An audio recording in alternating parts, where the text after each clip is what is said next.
Imagine a place where knowledge reigned supreme.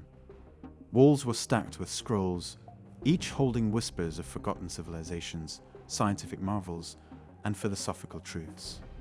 This wasn't a fantasy. It was the Library of Alexandria, a beacon of learning extinguished centuries ago. But its mysteries still burned brightly, taunting historians and igniting imaginations. Was it truly destroyed in a fiery rampage, or did its treasures vanish into hidden chambers?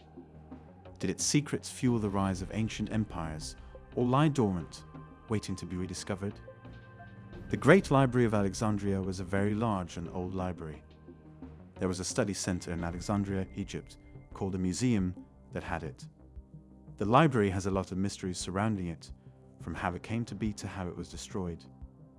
It probably began during the reign of Ptolemy Philadelphus in the 3rd century BCE, and was the largest collection of human knowledge ever. People mostly wrote on papyrus tablets back then because paper, as we know it, wouldn't be made for another 400 years.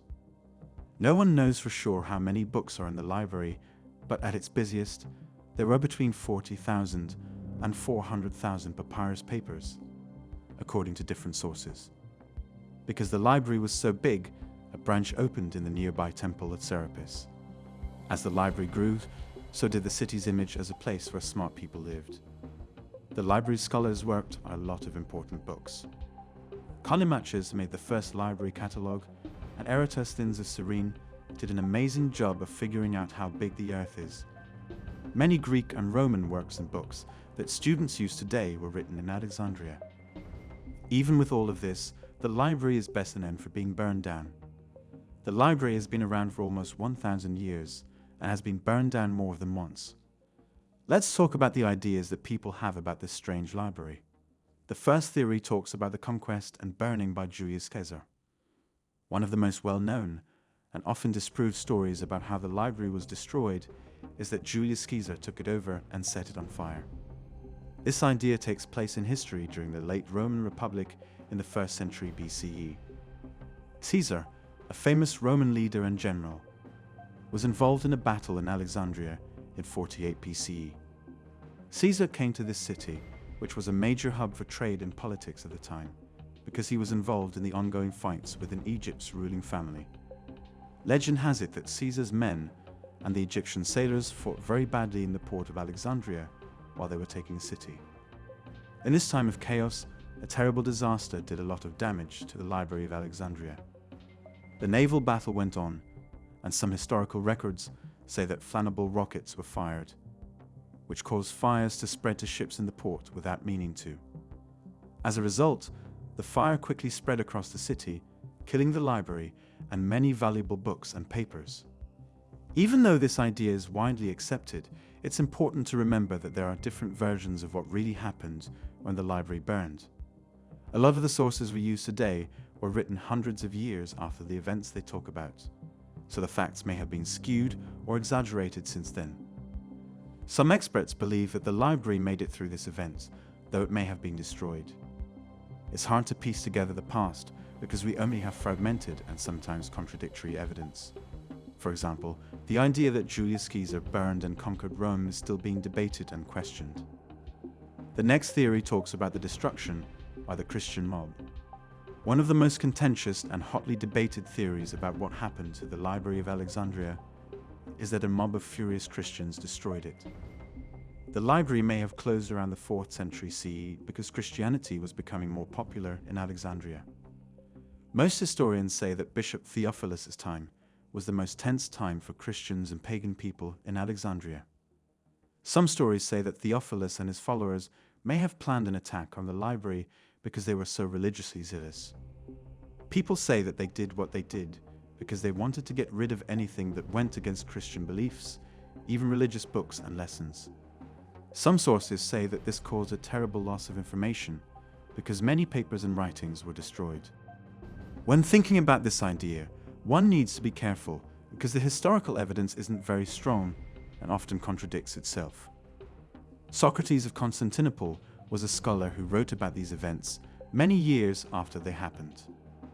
His works are now seen as the main sources. Some researchers say that the library may have been in bad shape anyway because of an unstable government and a lack of care, so the actions of the Christians may not have been the end blow, but more of a sign. Scholars are still debating whether or not a Christian mob was responsible for the destruction. This shows how closely faith, power, and history were connected in old societies. The next theory is about the gradual decline and repair. One less dramatic but still plausible reason why the Library of Alexandria eventually fell apart is that it was left empty and slowly fell apart over time. According to some proponents of this theory, a gradual process that developed over many years rather than a single terrible event caused the library to fall. Numerous factors could be the cause of this gradual decline. Because of unstable politics, the library probably didn't get as much money during Ptolemaic and Roman times. Due to continued bloodshed and political unrest, the library's once strong budget may have shrunk. One thing that might be a factor is the control of customers. The library may not be as busy as it used to be because fewer students and tourists are going there.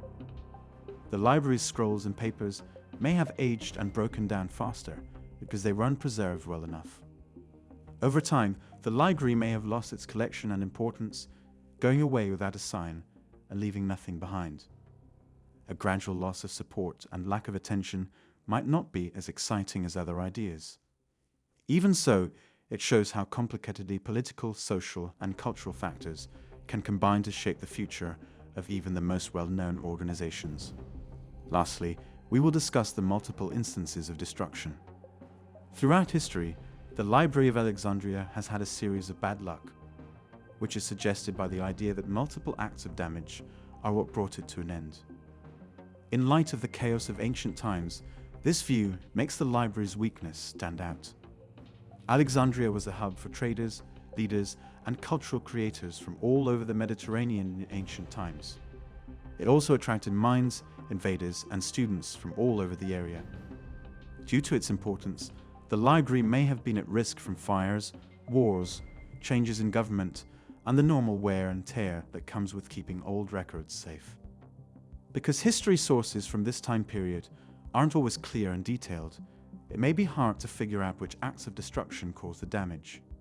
There are a few things that could have caused the library to close, but it doesn't seem likely. With so many people living there and so many war battles, Alexandria would have been especially exposed to fires, which were common in ancient towns. The library's books might have perished in battle or during Julius Caesar's persecution of Christians. The idea that things have been destroyed many times shows how hard it is to keep information for hundreds of years and how easily old artifacts can be damaged.